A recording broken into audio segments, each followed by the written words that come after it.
El mensaje tiene que ver con tres palabras que las quiero transmitir en una construcción gramatical que se llama gerundio.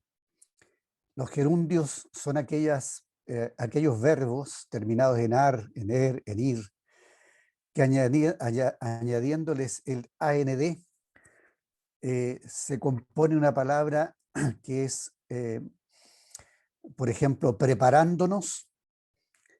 Y aquí quiero compartir el título del mensaje esta mañana es Preparándonos en la esperanza de la segunda venida de nuestro Señor Jesucristo. El gerundio es como decía, una construcción gramatical que habla de un tiempo que es continuo, que está ocurriendo en el presente, pero continuamente. Es una acción continua. En el inglés se llama el tiempo continuo, ¿no? Entonces, el idioma inglés, como la mayoría de los idiomas nativos de Sudamérica, tienen una construcción en cuanto al verbo ser y estar. Por ejemplo, en el inglés tenemos el verbo to be, que es al mismo tiempo ser y estar. Y se comprende la diferencia en el contexto de la frase.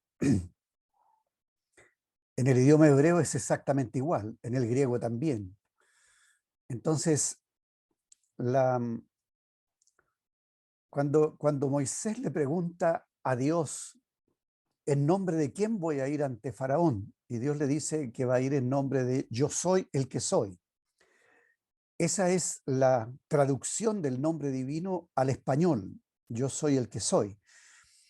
En el idioma hebreo ya perdimos el sonido original, solamente tenemos la consonante Y, H, W, H, y no tenemos las vocales de ese nombre divino, que de alguna manera los masoretas lo cambiaron en el siglo VII y después los españoles en el siglo XVI le pusieron Jehová y los masoretas le pusieron Yahweh o Yahvé, pero no tenemos el sonido original de ese nombre. Pero lo importante es que, de acuerdo a la revelación de ese nombre divino, que Dios es el que es y al mismo tiempo el que está,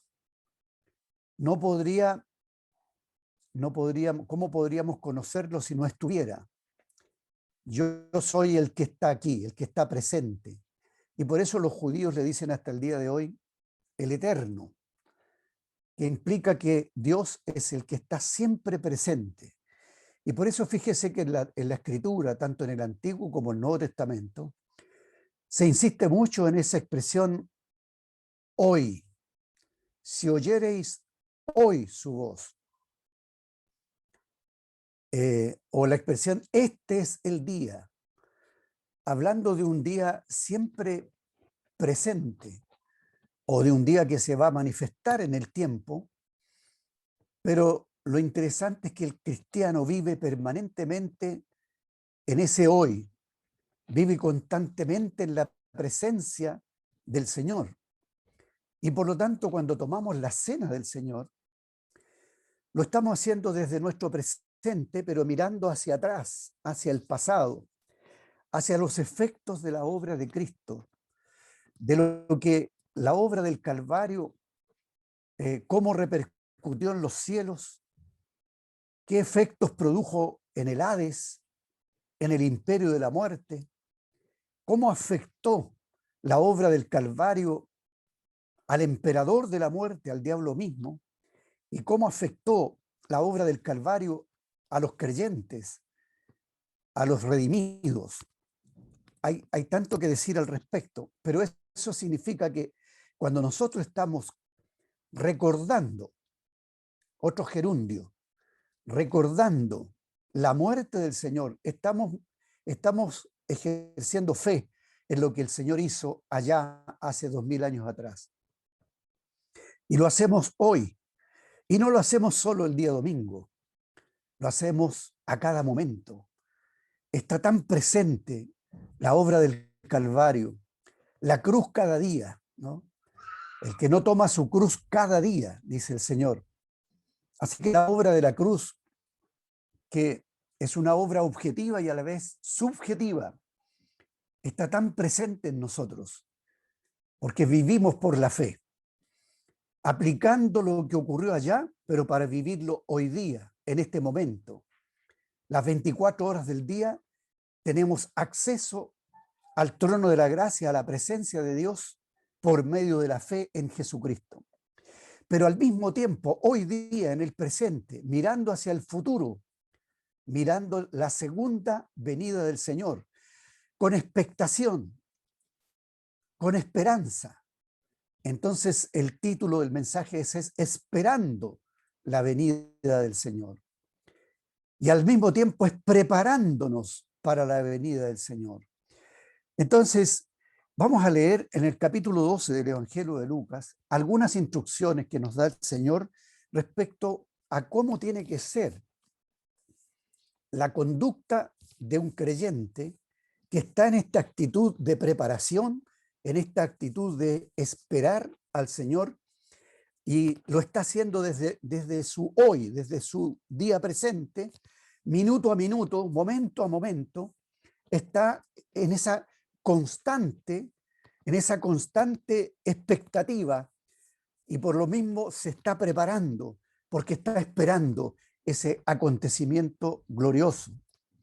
Y lo está haciendo desde la perspectiva de lo que ya tiene y de lo que ya es, de lo que ha recibido, de lo que se le ha concedido. Y por lo tanto, esa fe y esperanza son estos dos ámbitos del pasado y el futuro, pero viviéndolo aquí, en el presente, en un gerundio. Entonces, leamos algunos textos. Dice, estén ceñidos vuestros lomos y vuestras lámparas encendidas. Esto tiene que ver con la preparación. Y hay dos textos, desde el párrafo 35 al 48. Tenemos en el verso 40 la expresión que tiene que ver con estar esperando. Dice, vosotros pues también estad preparados, ¿no? Estar preparado tiene que ver con la preparación, ¿no? Y el 47 dice, aquel siervo que conociendo la voluntad de su Señor no se preparó. Entonces ahí tenemos dos veces la palabra preparar o prepararse, y está implicando que el siervo fiel, el mayordomo fiel y prudente, está en una actitud de espera, pero al mismo tiempo se está preparando para lo que espera.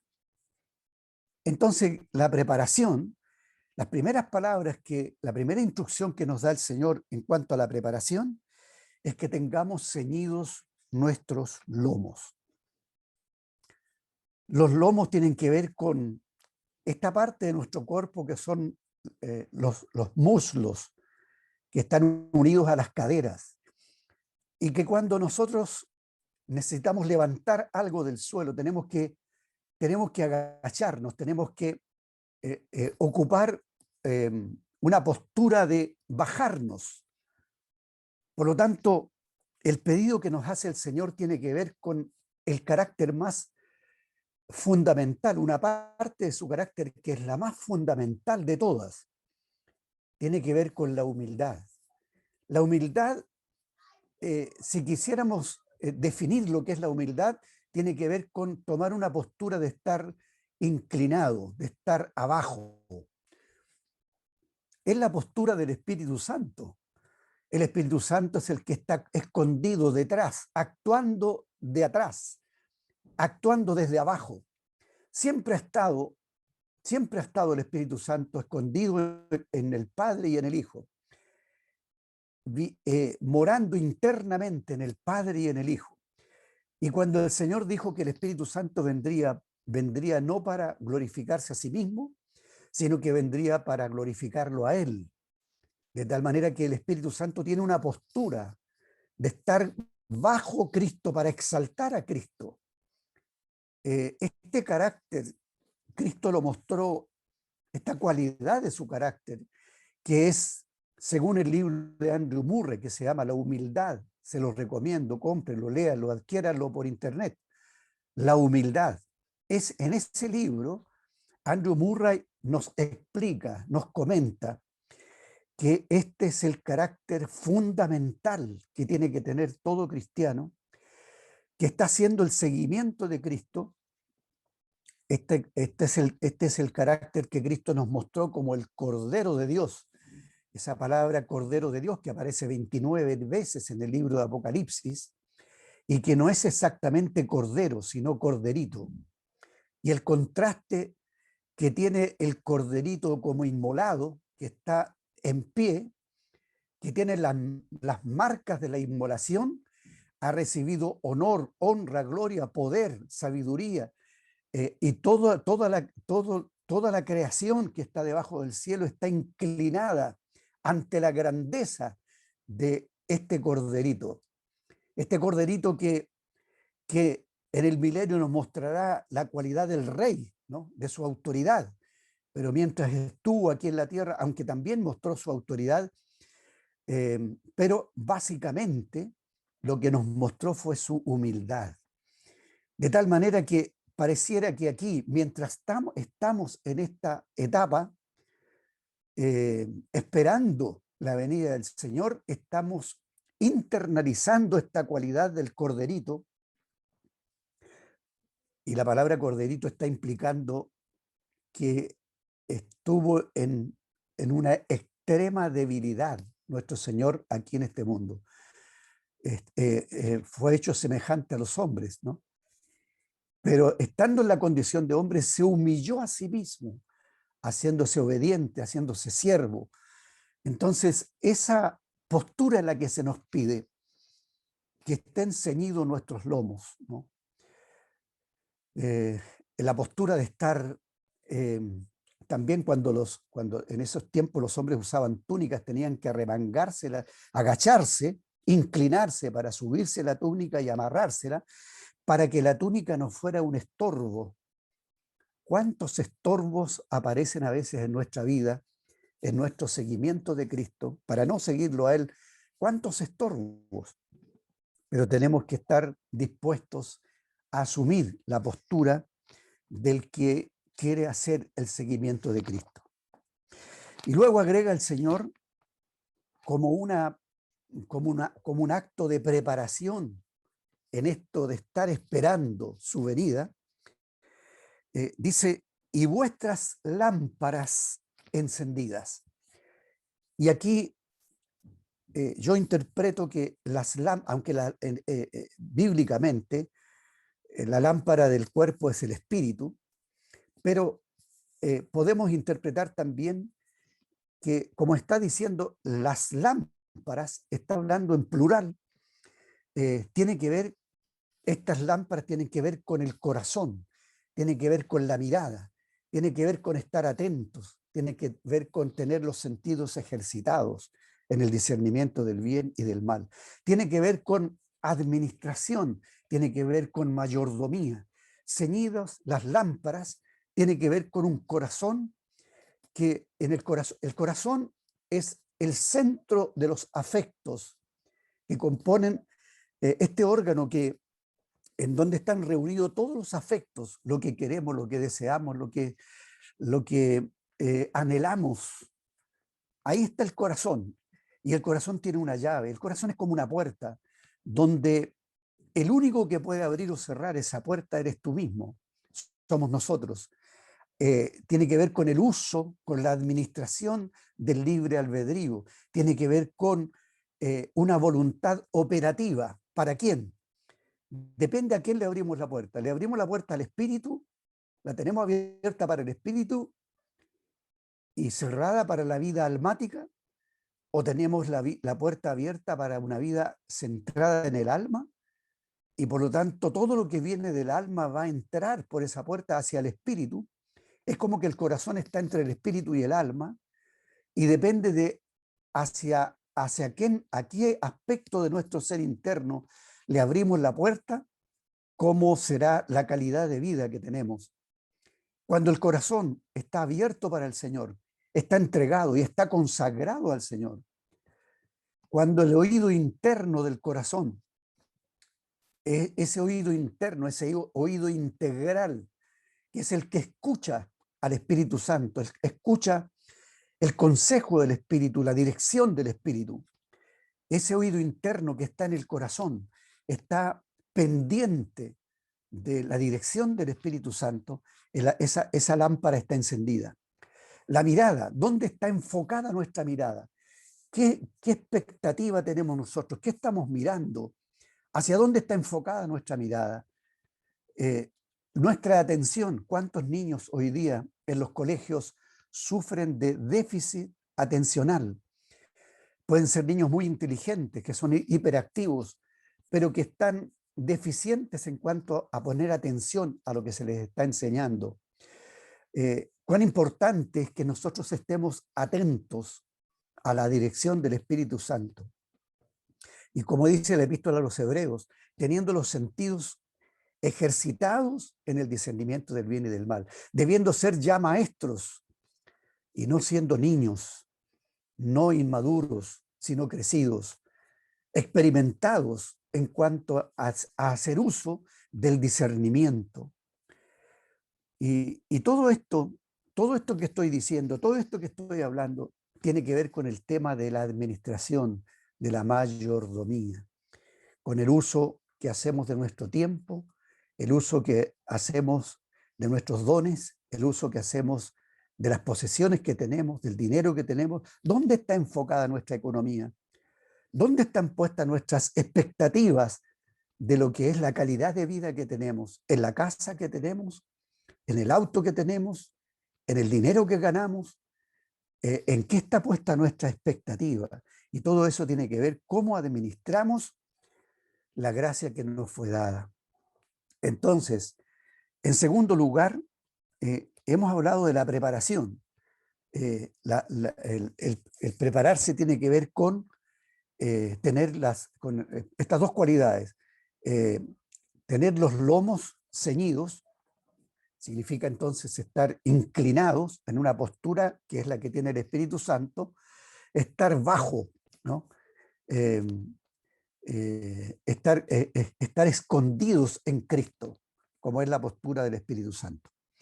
Luego, esperando, la esperanza. Vamos a leer en Efesios 1:18. Ahí tenemos un texto maravilloso. Dice este texto: alumbrando los ojos de vuestro entendimiento, para que sepáis cuál es la esperanza a que Él os ha llamado y cuáles las riquezas de la gloria de su herencia en los santos. Menciona varias cosas en cuanto a esta esperanza. Primero, da por hecho que Dios alumbró los ojos de nuestro entendimiento. Eso ya es un hecho. La Biblia, la versión textual, traduce como en una conjugación de en pasado, el hecho de que Dios ya nos alumbró los ojos del entendimiento. Esta es una experiencia que tiene cada cristiano. Cada hombre o mujer que hace el seguimiento de Cristo es porque tuvo un encuentro con Cristo. Es porque cuando Dios lo llamó, obedeció al llamamiento que Dios le hizo. Obedeció. Entonces, cuando obedeció al llamado que Dios le hizo, se le alumbró el entendimiento para conocer al que es verdadero. Y al mismo tiempo, le vino una sabiduría, un conocimiento que tiene que ver con, dice, que alumbró los ojos de nuestro entendimiento. ¿Para qué? Para que supiésemos la esperanza a la que fuimos llamados. Hay una esperanza, hay algo que viene, la obra consumada del Señor fue hecha en el Calvario, pero falta todavía la redención de nuestro cuerpo, falta todavía la restauración de la creación, que fue sujeta a vanidad y fue sujeta a esperanza. Entonces, se nos ha dado las arras de nuestra herencia, las arras de la posesión adquirida. Una posesión adquirida es algo que ya lo podemos contar como un hecho. Hay cosas que nosotros las disfrutamos posicionalmente. Estamos en Cristo y ya estamos con Cristo sentados en lugares celestiales. Lo que dice Pablo en Romanos 8, que a los que predestinó, a los que llamó, los predestinó, los justificó y también los glorificó, da por hecho de que la glorificación que tiene que ver con nuestros cuerpos transformados, semejantes al cuerpo de la gloria de Cristo. Entonces, da por hecho que eso es algo que está asegurado. Aquí se nos dice además, ¿y cuáles las riquezas de la gloria de su herencia en los santos? Eso es algo que ya tenemos, pero es algo que también va a ser completado de una manera total, ¿no? Hemos recibido las arras de la herencia, que es haber sido sellados con el Espíritu Santo. Y estamos gustando ya los poderes del siglo venidero. Eso lo estamos viviendo.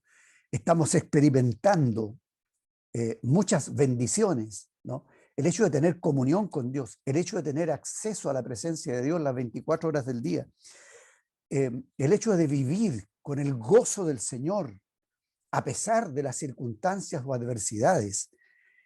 Ahora, en Colosenses capítulo 1, 27 dice, a quienes Dios quiso dar a conocer las riquezas de la gloria de este misterio entre los gentiles, que es Cristo en vosotros, la esperanza de gloria. Una vez más, se nos da a conocer que hay una esperanza de gloria, ¿no? Que esa gloria de reinar con Cristo, esa gloria de que un día no vamos a ver nunca más la muerte, ni el dolor, ni el llanto, no vamos a ver nunca más la escasez, nunca más vamos a vivir situaciones problemáticas, sino que vamos a vivir una vida plena. Entonces nos espera lo que nos está esperando, una cosa que nosotros esperamos, pero también lo que nos está esperando. Nos está esperando el cumplimiento total de lo que Dios nos ha prometido, lo que Dios nos ha dado en herencia y lo ha dado firmado y pactado y testamentado, de tal manera que este tema de la herencia,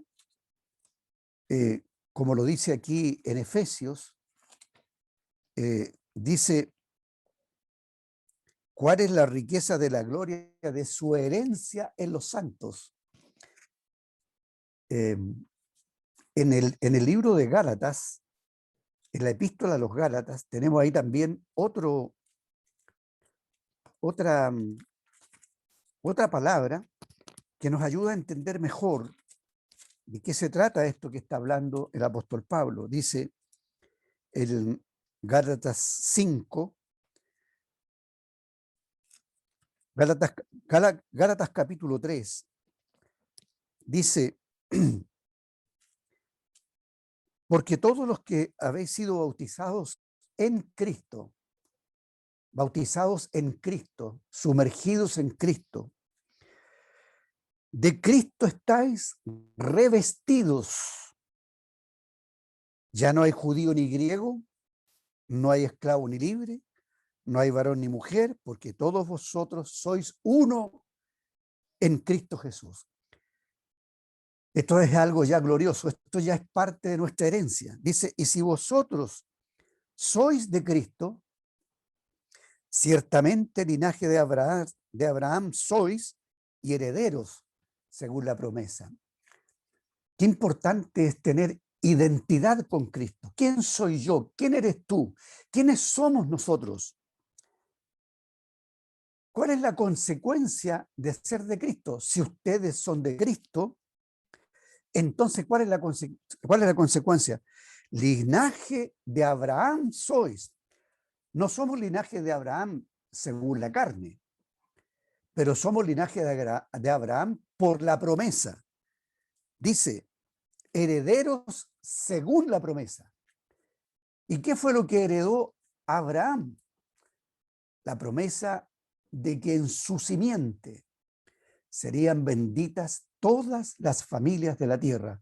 La simiente de Abraham es Cristo. Y en él, si tú estás en Cristo, si eres de Cristo, si tienes tu identidad con Cristo, tú eres un heredero de Dios. El capítulo 4, verso 1 hasta el 7, explica con un cuadro comparativo del heredero cuando es niño. En nada difiere del esclavo, aunque es señor de todo. Y al final termina diciendo, así que ya no eres esclavo, sino hijo. Y si hijo, también heredero de Dios por medio de Cristo. ¿Puedes imaginar la inmensidad, lo inescrutable de la riqueza de Dios en Cristo? Porque es verdad, nos espera el reino de los cielos, cielos nuevos, tierra nueva. Nos espera la gloria de reinar con Cristo aquí en esta tierra, en una tierra liberada de la esclavitud. La esperanza que tenemos no es solo tener las riquezas de Dios en cuanto a cosas, porque en ese sentido el universo entero es de Dios, las galaxias son de Dios, y todas las riquezas que están en los planetas y en las estrellas le pertenecen a Dios. Pero la riqueza más grande es ser heredero de Dios mismo, para heredar su imagen, su carácter y ser participante de su naturaleza divina. ¿Puedes imaginar lo inescrutable de esa riqueza? ¿Cómo eso ya es? Nosotros tenemos una parte de eso hoy día y estamos disfrutando una parte de eso porque tenemos el sello de esa herencia, el sello del Espíritu que nos garantiza la herencia. Esa herencia está testada, esa herencia está pactada. En el pacto abrahámico, Dios lo prometió y lo juramentó diciendo, en tu simiente serán benditas las familias de la tierra. Y eso se hace efectivo en todo aquel que cree en Cristo. Y esa fe en Jesucristo y esa obediencia a Cristo de hacer el seguimiento de Cristo es lo que nos hace experimentar, esa identidad con Cristo nos hace experimentar esa riqueza y nos hace esperar. Bendito sea el Señor. Ahora vamos a volver al Evangelio de Lucas, al capítulo 12, para ver algunas otras cosas en las enseñanzas, en los consejos que nos da el Señor, las instrucciones que nos da en cuanto a cómo esperar al Señor, cómo estamos esperando al Señor. Hemos destacado en qué consiste la esperanza. Lo que estamos haciendo constantemente, momento a momento, estamos esperando esa gloria que nos espera cuando venga el Señor. Entonces el Señor dice el verso 36 del capítulo 12, y vosotros sed semejantes a hombres que aguardan a que su Señor regrese de las bodas, para que cuando llegue y llame le abran enseguida. Y continúa diciendo, bienaventurados aquellos siervos a los cuales su Señor cuando venga, fíjese cómo habla del regreso del Señor y las cualidades que tienen que tener los mayordomos, los siervos, que tienen que estar primero aguardando, porque cuando venga el Señor, Él viene viene con sus santos, ¿no? Más bien dicho, viene de las bodas, y en ese tiempo los que venían de las bodas, bueno, todavía, una persona tiene una casa preparada para vivir con la que es su novia y va a ser su esposa, cuando se efectúan las bodas y viene de regreso de haber festejado las bodas, viene a vivir a la casa que ella tiene preparada.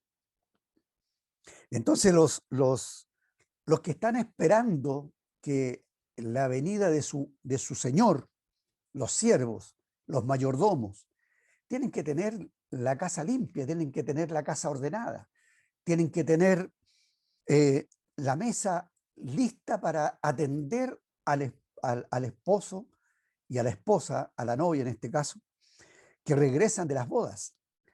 Y esa actitud es la que el Señor nos pide a nosotros, que seamos semejantes a los siervos, a los hombres que están aguardando la venida del Señor de las bodas. Pero también nos dice, aquellos siervos a los cuales su Señor cuando venga los halle velando.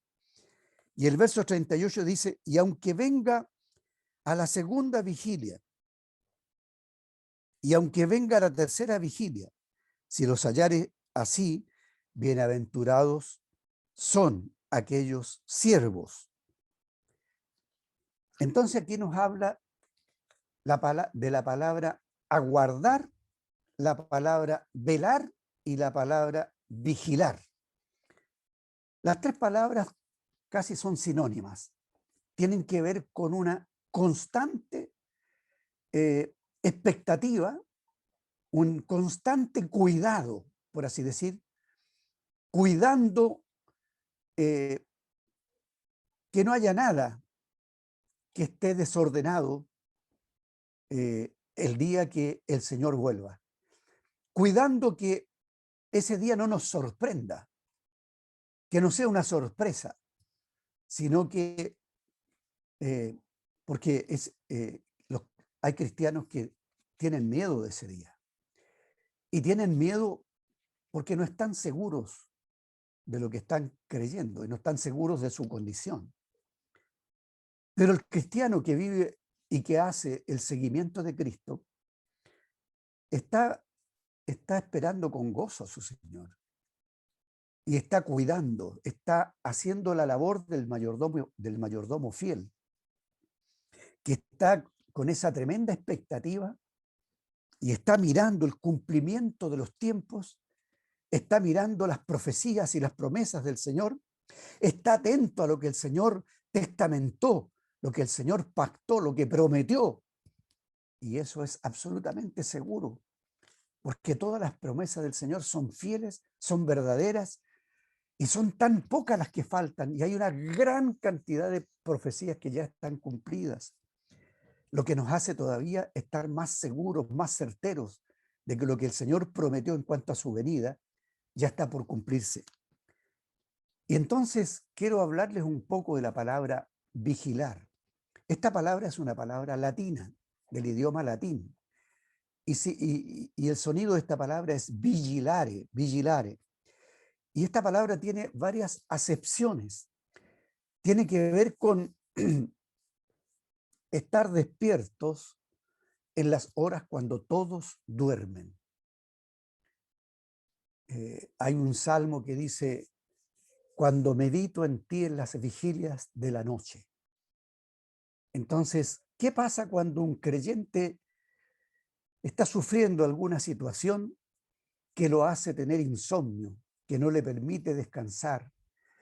Entonces, cuando me ocurre eso a mí, me acuerdo de ese salmo y trato de pensar en la palabra y trato de concentrarme en lo que el Señor ha dicho en su palabra.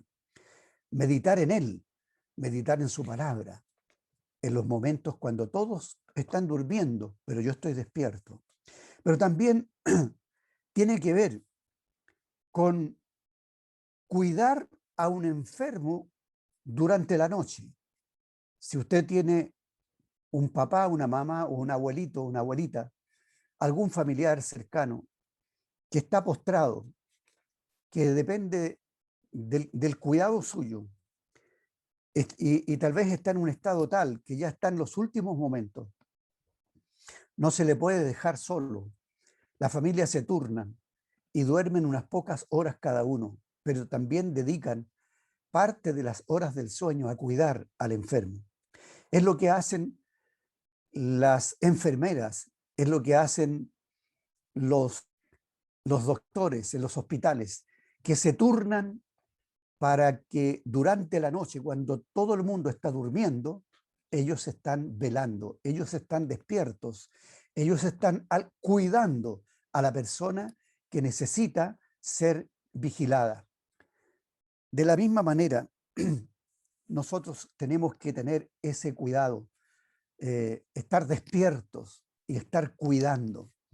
También esta palabra tiene la acepción de los militares o los policías que están velando por la ciudad, cuidando las calles, cuidando que no haya violencia en las calles, ni asaltos, ni robos, y están vigilando, están de turno.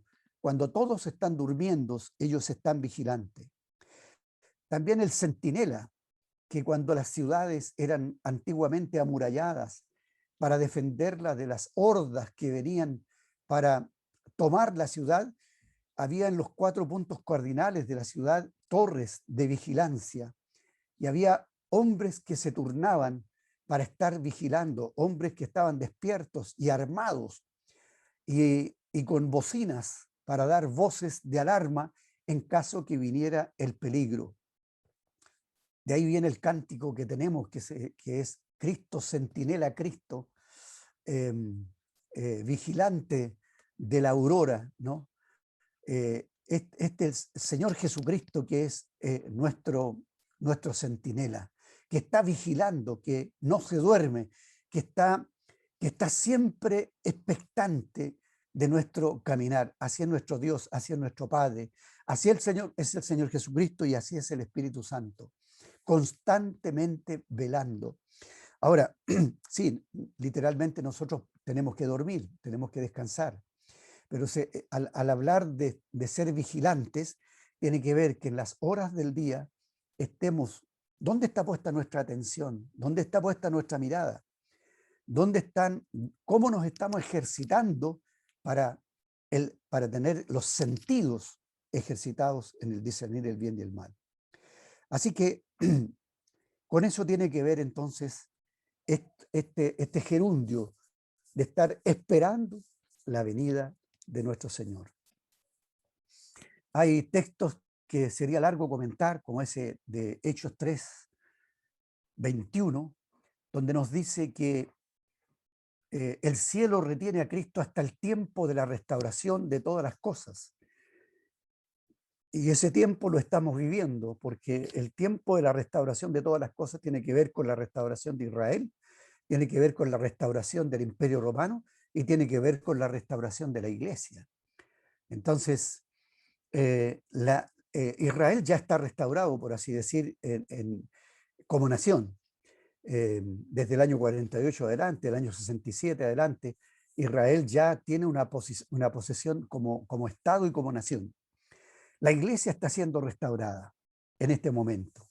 Y el Imperio Romano, que tiene que ver con la alianza del poder vertical y el poder horizontal, la alianza del hierro y el barro, que termina en ese gobierno de los 10 reyes que aparece en la imagen de Daniel, eso está ocurriendo en este momento y lo está anunciando la encíclica tercera del Papa, la encíclica Tuteli Frutti, donde llama a todas las religiones a tener una religión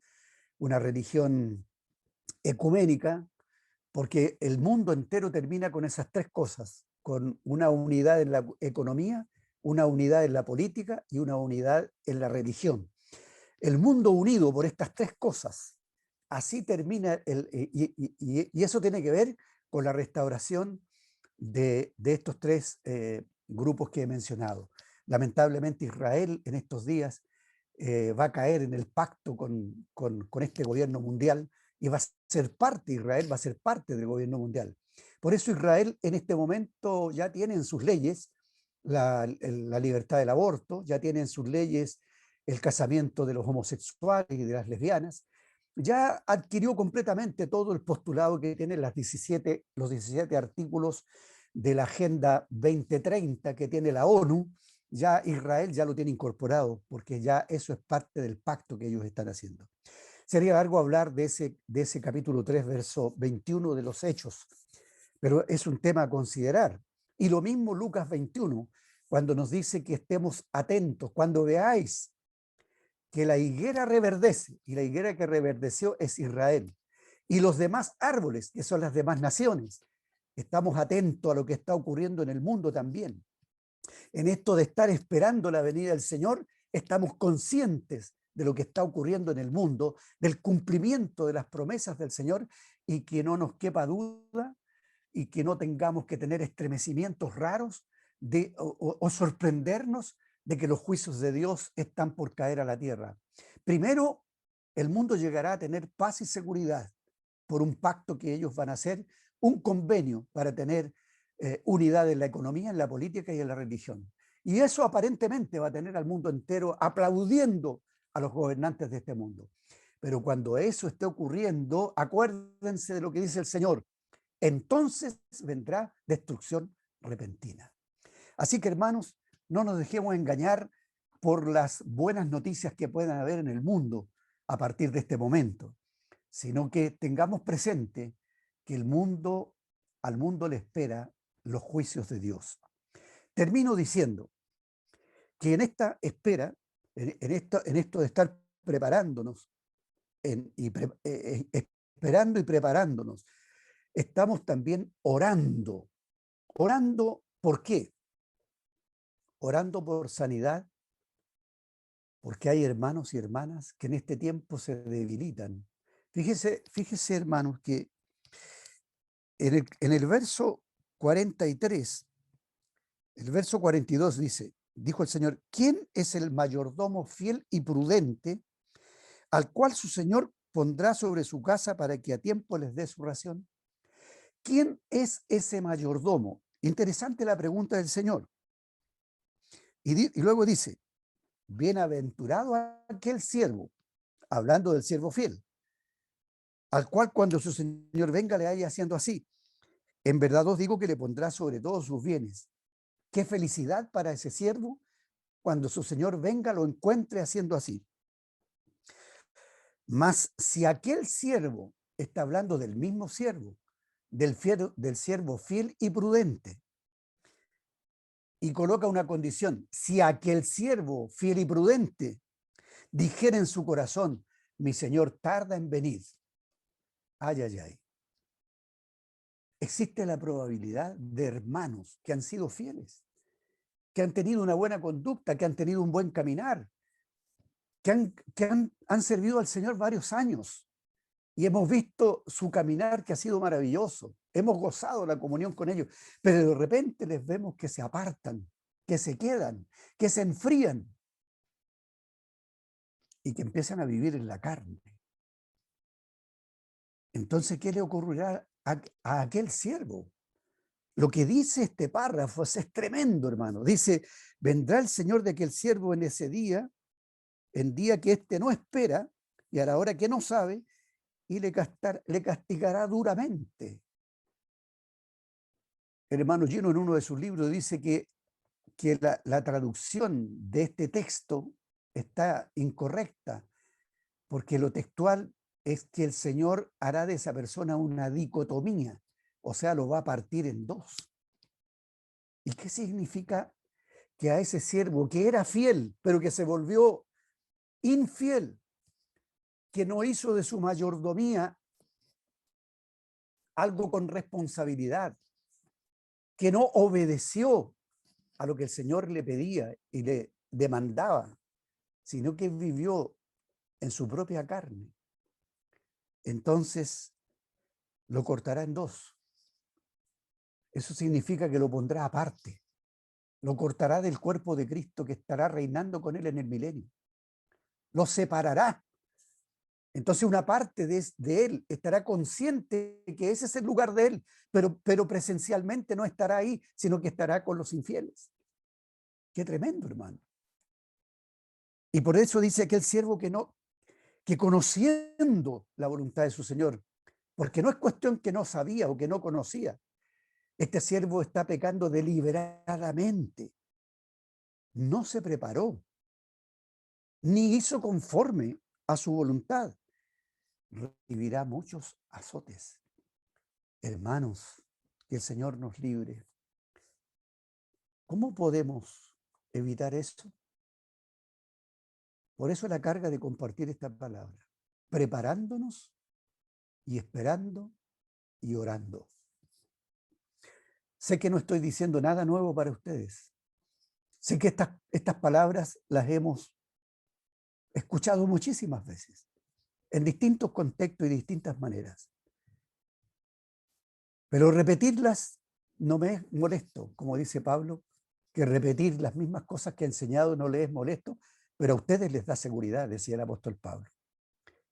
Y para darnos seguridad de que estamos en lo correcto, esperando al Señor y que estamos preparándonos, es que la repetición es clave en el aprendizaje.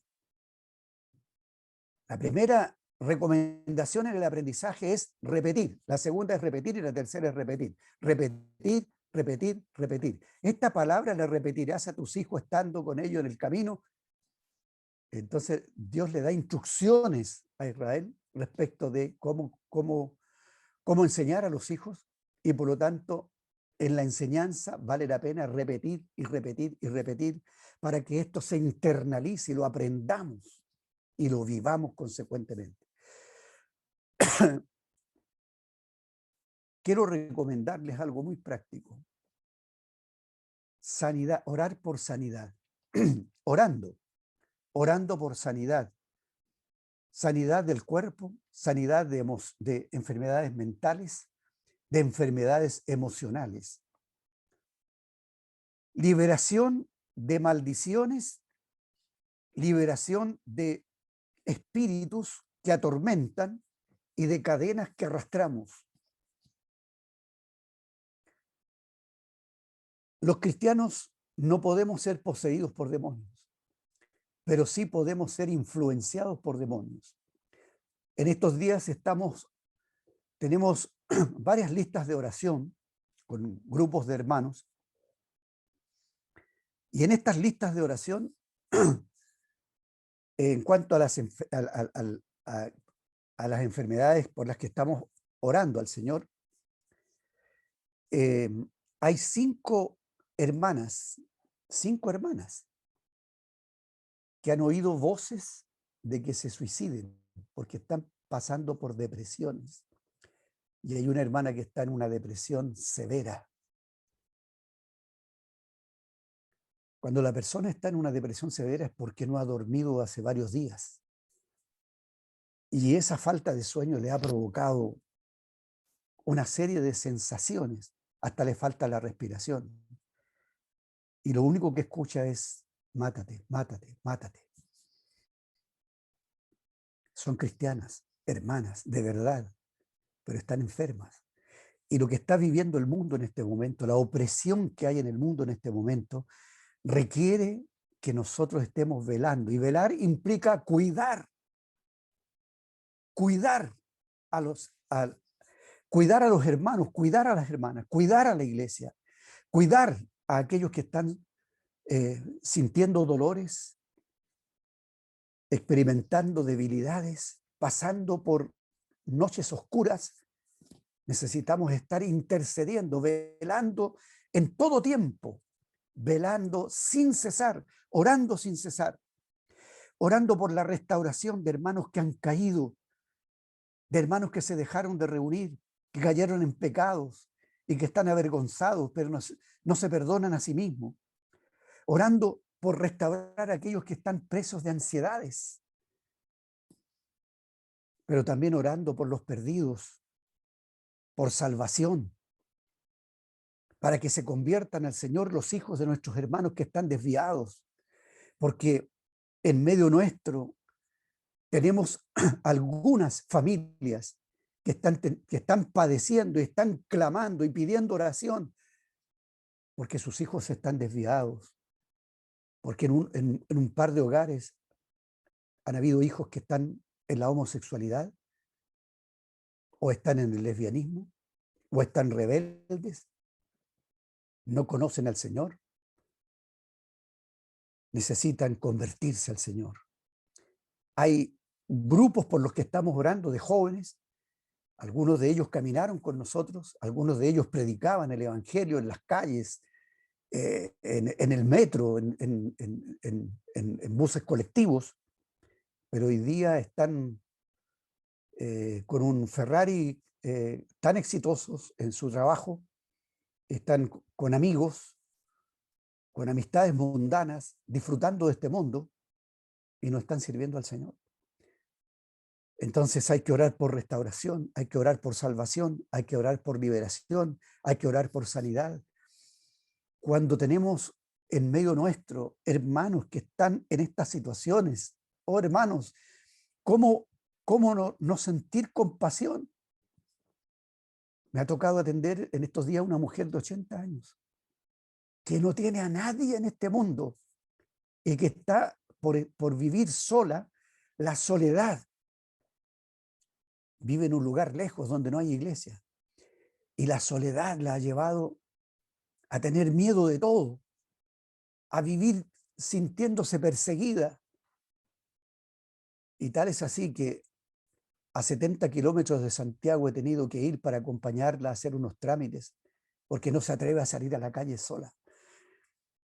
Oh, hermanos, hay tanta necesidad en el cuerpo de Cristo que muchas veces estas cosas son las que hacen que una buena cantidad de hermanos lo esté pasando mal y no tengan fuerzas para esperar al Señor con gozo, para aplicar esto de estar atentos, de tener las lámparas encendidas.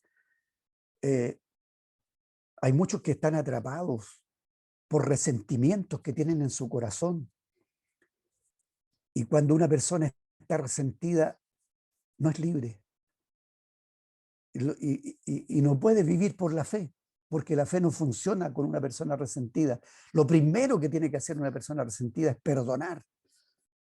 Y esas son las cosas que son verdaderas trabas para no vivir por la fe. La fe y la obediencia son dos cosas que están juntas y jamás se pueden separar. El que cree obedece y el que obedece cree.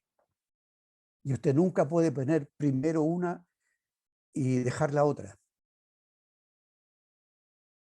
Entonces, es importantísimo tener en cuenta que el verdadero cristiano obedece y el que obedece es verdaderamente cristiano. O sea, dos cosas que jamás las podemos separar. Así que, hermanos amados y hermanas, encomiendo esta palabra. Mire, acuérdese que Miller, este hermano de Inglaterra que tenía el orfanatorio, de la línea de los hermanos de Plymouth, este hermano oraba todos los días y tenía un cuaderno donde anotaba la fecha de su oración, cuando iniciaba una oración, y la fecha cuando se cumplía lo que estaba pidiendo. La hermana Nivia, que ustedes conocen aquí en Chile, es una hermana que practica eso y muchos hermanos. Tenemos cuadernos de oración. Les recomiendo que se pongan de acuerdo para juntarse de a tres, por lo menos, 2 o 3 hermanos o hermanas, y que tengan estos temas de oración: sanidad, liberación, restauración, salvación. Quizás cuantas otras cosas más habrá que pedir al Señor. Pero todo esto tiene que ver con estar preparándonos. Y les recomiendo que tengan un cuaderno y que vayan anotando. A veces algunas oraciones se demora el Señor en contestarlas, pero ahí tiene que estar el siervo fiel, clamando constantemente, orando sin cesar, con todo ruego, oración y súplica en el Espíritu, aguardando la venida del Señor. Padre, te doy gracias esta mañana. Que esta palabra me habla a mí, me toca en mi ser interior, me quebranta y me humilla. Señor, ninguno de nosotros tiene conciencia de estar ya listo y estar perfecto en cuanto a lo que he vivido.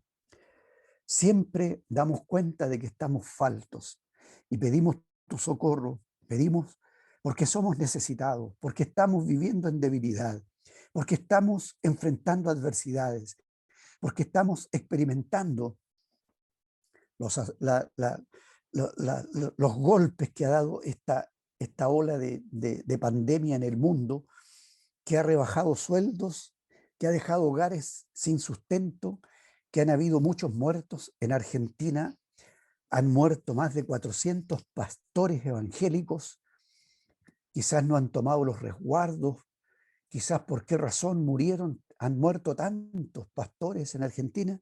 Hay otros tantos, más de 200, que han muerto en España.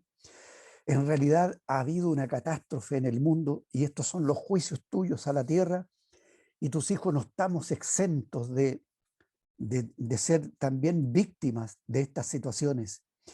Te rogamos que nos mantengas preparados, que nos afirmes, que nos establezcas, que nos enseñes a emplear la armadura de Dios y que levantemos en alto la victoria del Señor Jesucristo contra toda